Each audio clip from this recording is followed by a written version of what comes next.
ہم سب رات میں اس امید پر بھوکے سوئے تھے کہ صبح تک ابا آٹا ضرور لے آئیں گے۔ صبح کو جب میری آنکھ تازہ اور خستہ روٹی کی مہک سے کھلی تو میں بھاگتا ہوا کچن میں گیا، جہاں میرے تینوں بہن بھائی امی کو روٹی پکاتا ہوئے دیکھ رہے تھے۔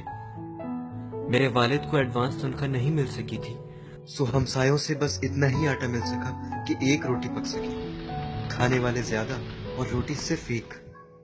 امی نے روٹی مجھے دینی چاہی تو میں جلدی سے یہ کہہ کر باہر نکل گیا کہ میں ورک شاپ پر کھا لوں گا، کہیں وہ میرا جھوٹ نہ پکڑ سکے۔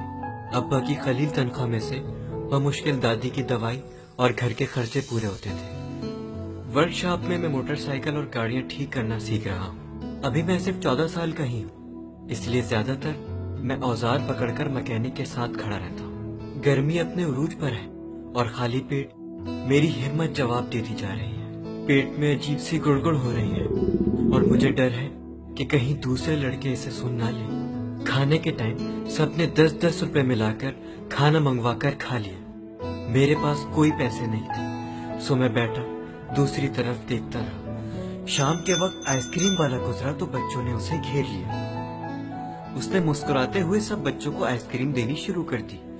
وہ قوس قزح کے رنگ کی تھی اور اس پر فروٹی سیرپ تھا۔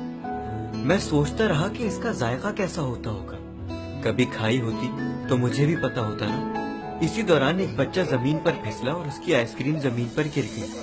دوسرے بچے ہنسے اور وہ بھی ہنستا ہوا دوبارہ خریدنے چلا گیا، جیسے کہ کوئی بات ہی نہ ہو۔ سارے رنگ زمین پر پگھل کے بکھرتے رہے اور میں بے بس کھڑا دیکھتا رہا۔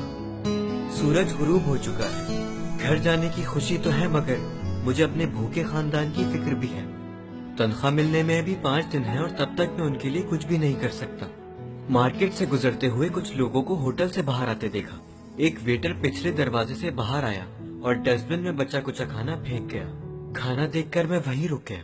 کچھ دیر انتظار کے بعد میں نے ڈسٹ بن میں جھانکا تو روٹی کے ٹکڑے، بچا کچا سالن اور گلی سڑی سبزیاں نظر آئیں۔ یہ سارا کھانا کوڑے کے ساتھ ضائع ہو رہا تھا اور میں کھڑا سوچ رہا تھا کہ کیا میں یہ کھا سکتا تھا؟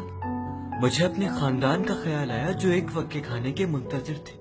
لوگوں کو اس بات کا احساس ہی نہیں ہے کہ خوراک کتنی بڑی نعمت ہے اور ان کا ضائع کیا ہوا کھانا کتنے بھوکے پیٹوں کی آگ بجھا سکتا ہے۔ میں نے بدبو کو نظر انداز کرتے ہوئے ایک شاپر کی تلاش شروع کر دی۔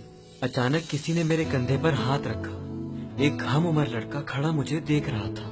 اس نے میری طرف ایک پلاسٹک بیگ بڑھایا۔ ایسا لگا جیسے میں کوئی خواب دیکھ رہا ہوں۔ اس میں صفائی سے پیک کھانا موجود تھا۔